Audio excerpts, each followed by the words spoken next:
पुरी रे चलचंचल रथखोला विलंबर रथ निर्माण आरंभ होइतिले मध्य धार्य समय मध्य कार्य शेष हेबा आशा रखिछन्ति सेवायत। इतिमध्ये तीन रथर समस्त चक अख निर्माण सरिथिबा बेले आसंता 28 तारिख शीतल षष्ठी रे परंपरा अनुसार तीन रथर 21 रख सह 42 चक डेरा जिवो। एबे तीन रथ पई गरगरा गयल और चारि नाहका कार्य चालू रहिछि और दंडा कार्य जोरसोर आगे चलिछि।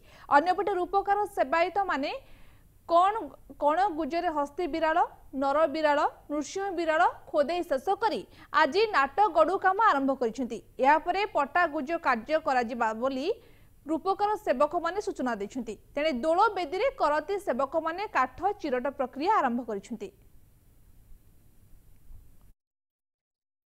आमर चक काम तक सरी जाइए दंडा काम बर्तमान भारी जोर सोर से चली दंडा काम 2-3 दिन आगे लगिले सरीगला चक तक आम शीत पर दिन थाक हम चक तक थाक है दंडा उठब दंडा उठी सारापर घरगड़ा उठब गयल उठब युवा सब है गयल मोड़ा हो 4 नाका पुण्य दिन को उठब बोली आमर अच्छी चक कार्य आमर प्रायतः 42 चक कार्य शेष पर्यायर पहुँची सारी। आज सुधा 42 कार्य 42 चक कार्य शेष हो सारी।